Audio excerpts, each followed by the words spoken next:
यहाँ रखो, यहाँ रखो। हाँ, आपके लिए पट।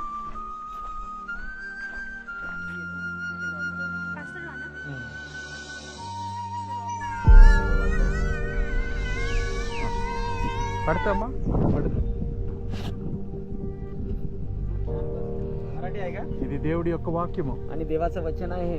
మనిషికి సమాధానం లేకపోవడానికి కారణం ఏంటంటే పాపం. आणि माणसामध्ये समाधान नसण्याचं एकच कारण आहे, पाप आहे. పాపం వల్ల వచ్చే జీతం మరణం.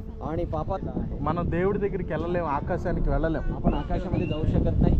అందుకే ఆ దేవుడు మన దగ్గరికి ఇక్కడికి వచ్చాడు. आणि तोच देव स्वर्ग सोडून या पृथ्वीवर आलेला आहे. ఆ దేవుడు మన పాప భారాన్ని మోసాడు. आणि तो देव ह्या पापाचा भार घेतलेला आहे, तो आपल्या खांद्यावर. మన నిమిత్తమై ఆయన సిలువలో దెబ్బలు తిన్నాడు. आणि आपल्या निमित्त म्हणजे आपल्यासाठी तो कल्वरी कुर्सावरती आणि मार्गवरती घेतलेला आहे. మరణించాడు, మరణం నుంచి తిరిగి లేచాడు. आणि मेला गाडला गेला आणि समाधी केली, तिसऱ्या दिवशी जिवंत उठला.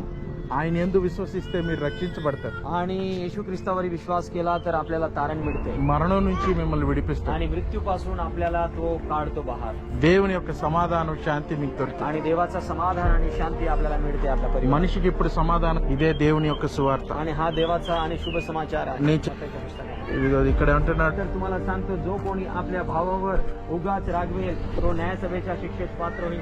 जो कोणी आपल्या भावाला अरे वेडगडा असे म्हटले तो वरिष्ठ सभेच्या शिक्षेस पात्र होईल. आणि जो कोणी त्याला अरे मूर्खा असे म्हणेन तो नरगा अग्नीच्या शिक्षेस पात्र होईल. खास तत्व तू आपले दान अर्पण्यास वेदीजवळ आणत असताना आपल्या भावाच्या मनात आपल्या विरुद्ध काही आहे असे तुला स्मरण झाले पाहिजे.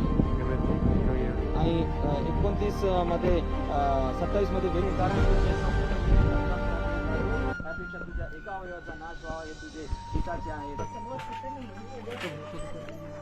तो आमच्यासाठी मरण पावला, हमारे पाप के लिए आमच्या पापासाठी. हमारे एक भी धार्मिकता नहीं है. आम्ही सगळे पापी आहोत. हम सब हो, अमीर हो गरीब हो, हर इंसान पाप किया. श्रीमंत असो का गरीब असो, त्याच्या हातून पाप असतात. प्रति हर इंसान एक दिन मौत होगा. आणि प्रत्येक माणूस जरी पैसे कमवले तरी आपण एक दिवस मरणारच आहोत. क्योंकि हमारा जीवन हमारे नहीं है, हमारा जीवन परमेश्वर ने दे दिया. हा आमचं जीवन आहे, देवाने दिलेलं आहे. लेकिन हम सब पाप कर प्रभु यीशु मसीह से दूर हुआ, परमेश्वर से दूर हुआ. आणि आम्ही पाप केल्यामुळे आम्ही देवापासून दूर झालो. हमारे मन में झूठ है, द्वेष है, क्रोध है, निंद है, अहंकार है, सारी भ्रष्टाचार है. आमच्यामध्ये निंदा आहे, चुगली आहे, घमंड आहे. इसी का वश क्या है कि पाप का जीत मृत्यु है. आणि ह्या सगळ्या आमच्या गलतीमुळे माणसाला मरण आलेलं आहे. यानी ये प्रभु यीशु ख्रिस्त का, लेकिन यीशु मसीह पर जीवन है, अनंत जीवन है. आणि जर तुम्ही येशूवर विश्वास केले तर ह्या सगळ्या गोष्टीपासून तुम्हाला मुक्ती मिळते. मरणाच्या डोळ्यात सर्व अश्रू पुसून टाकील. ह्यापुढे मरण नाही, शोक, रडणे व कष्ट नाहीत, कारण पहिल्या गोष्टी होऊन गेल्या.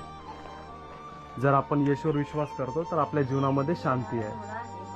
ठीक आहे, विश्वास करा, वाचा ते पुस्तक.